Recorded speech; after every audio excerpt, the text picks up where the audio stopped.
블록버스터의 이야기는 단순하고 유치하다는 편견은 드니 빌레브가 감독한 듄 시리즈에는 적용되지 않습니다.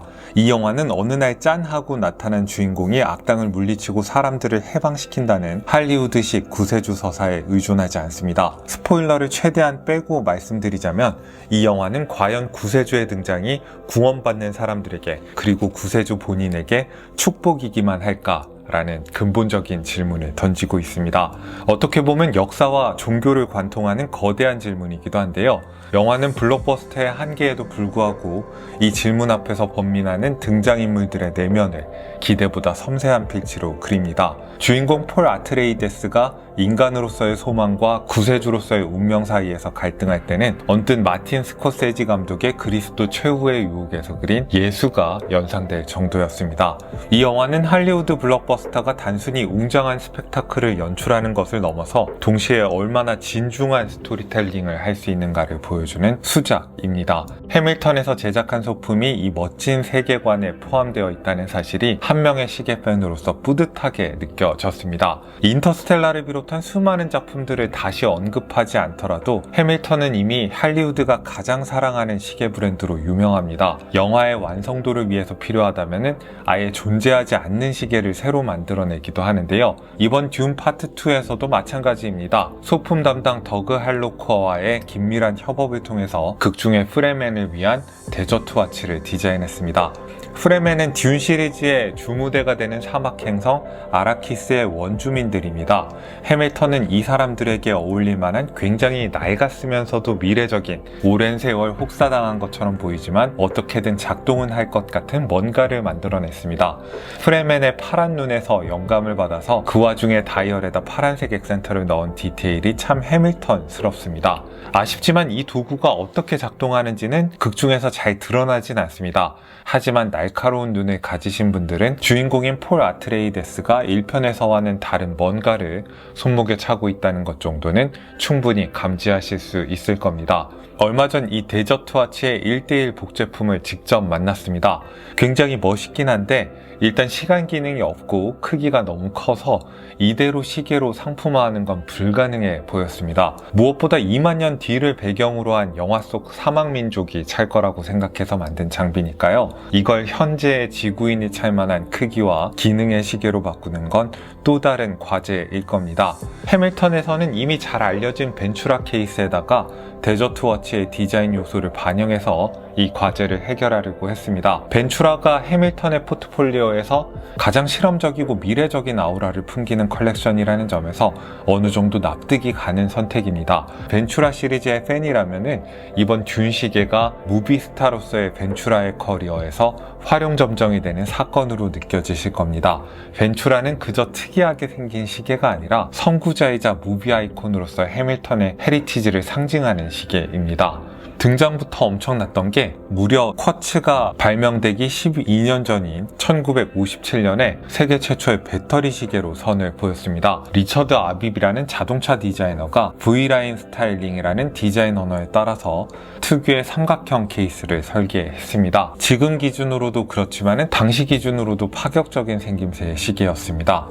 1961년 엘비스 프레슬리가 주연한 영화 블루 하와이에 등장한 이래 환상 특급과 더 킹, 맨인 블랙 시리즈에도 다 등장했던 대중문화의 아이콘이기도 합니다. 해밀턴이 의도한 건지는 모르겠지만은 벤츄라 케이스를 채택하면서 오히려 듄 시리즈에 등장했던 다른 소품과 연결되어 보이는 지점도 있습니다. 공교롭게도 1편의 폴과 거니의 대련 장면에서 길게 묘사됐던 홀츠만 쉴드의 생김새와 벤츄라 케이스가 약간은 유사합니다. 지금의 한정판의 디자인은 홀츠만 쉴드와 데저트 와치를 섞어 놓은 것 같은데요. 이게 뭔가 폴의 정체성이 뒤섞이고 변화하는 걸 묘사하는 2편의 주제의식과 더 잘 부합한다는 생각도 들었습니다. 이번 한정판은 두 버전 모두 쿼츠 무브먼트로 구동하지만 아날로그 버전과 디지털 버전으로 나눠서 디자인이 다르게 출시됐습니다. 아날로그 버전의 정식 명칭은 벤츄라 XXL 브라이트 듄 리미티드 에디션으로 3000개 한정판입니다. 이름에서 짐작하시겠지만은 같은 이름의 레귤러 에디션과 케이스를 공유하고 있습니다. 단 전기 신호의 파장이 빨간색으로 묘사됐던 레귤러 에디션과 달리 이 시계는 데저트 워치의 형태를 파란색으로 그려서 반영해 놨습니다. 왼쪽에 있는 버튼을 누르면 해당 부분이 파란빛으로 빛나도록 설계되어 있습니다. 가로 길이가 47.6mm이고 세로 길이는 51.8mm로 특이하게 생긴 케이스만큼이나 상당한 존재감을 자랑합니다. 50m 방수 성능에 두께는 11.8mm로 생각보다 얇습니다. 스트랩을 포함한 전체 무게 역시 92.8g으로 보기보다 가볍고요. 스트랩의 너비는 23.5mm에서 20mm로 좁아지게 되어 있습니다. 옆에서 보면 케이스도 곡선형으로 제작이 됐고 거기에 따라 시계 유리도 곡선으로 제작됐습니다. 심지어 케이스백까지 곡선으로 생겼는데요. 얇고 가벼워서 크기에 비해서 착용감이 좋은 시계라고 하겠습니다. 벤츄라의 원작이 그 시절의 스포츠카를 연상시킨다면 XXL 시리즈는 미래의 우주 비행선 같이 느껴집니다. 원작보다 좀 더 좌우 길이가 넓어지고 케이스 상하에 있는 아르데코풍의 장식이 좀 더 속도감 있고 각지게 처리되어서 그런가 봅니다. 마치 엔진처럼 독특하게 장식된 큼직한 크라운도 우주선의 아우라를 강화해 주고 있습니다. 케이스에 폴리시된 부분이 많았던 레귤러 에디션과 달리 리미티드 에디션에는 매트한 피니시가 적용되는 시계의 미래지향적인 미학과는 더 잘 부합하는 것 같습니다.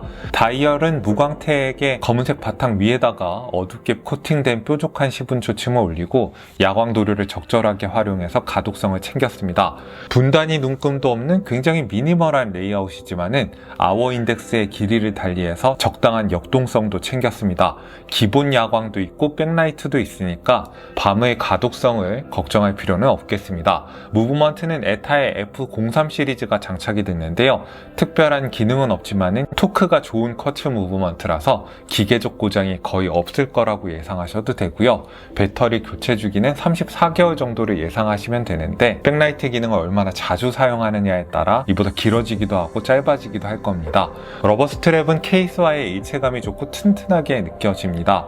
스트랩이 다소 딱딱한 편인데다가 형태가 좀 강하게 잡혀 있어서 좀 느슨하게 채웠을 때 더 착용감이 좋다는 생각이 들었습니다. 해밀턴 로고가 들어간 핀버클이 채워져 있고요. 이 시계 가격은 243만원입니다. 아마 이렇게 독특하게 만든 케이스와 구부러진 형태의 삼각형의 사파이어 크리스탈이 제작비를 많이 잡았을 걸로 생각이 되는데요. 이 때문에 벤츄라의 XXL 브라이트 컬렉션은 원래도 해밀턴의 다른 컬렉션에 비해서 가격대가 높았습니다. 거의 동일한 스펙의 레귤러 에디션의 가격도 218만원이니까요. 영화 한정판이라고 해서 가격을 엄청나게 높여 부르는 건 아닌 것 같습니다. 디지털 버전의 정식 명칭은 벤츄라 엣지 듄 리미티드 에디션으로 2000개 한정입니다. 데저트 워치에 있던 입체적인 디테일을 3D 프린팅으로 재현해서 살려놨습니다. 두 한정판 중에서 영화 속 모습에 좀 더 충실한 시계를 찾으신다면 디지털 버전이 답이 될 거라고 생각이 듭니다. 벤츄라 엣지의 케이스는 이번 한정판에서 처음 선보이는 것이기도 합니다. 벤츄라 원작의 케이스 형태를 좀 더 급진적으로 해석해서 강인한 느낌의 각과 면을 가진 울퉁불퉁한 케이스를 만들었습니다. 사파이어 크리스탈도 높이를 살짝 위로 띄워서 가장자리에 빗면을 넣었고요. 심지어 러버 스트랩에까지도 울퉁불퉁한 느낌이 이어지도록 만들어 놨습니다. 이런 각진 디자인의 디테일과 다이얼의 입체감 때문인지 아날로그 버전과 같은 무광택의 매트한 케이스 피니시를 갖고 있음에도 훨씬 더 고급스럽다는 인상을 줍니다. 케이스의 가로 길이는 47.15mm이고 세로 길이는 51mm입니다. 수치상으로는 XXL 케이스와 거의 차이가 없지만은 훨씬 작은 듯한 체감이 있네요. 100m에 좀 더 믿을만한 방수 성능에다가 두께는 13.8mm로 좀 더 두꺼워졌습니다. 무게도 109g으로 살짝 더 나가는 편이고요.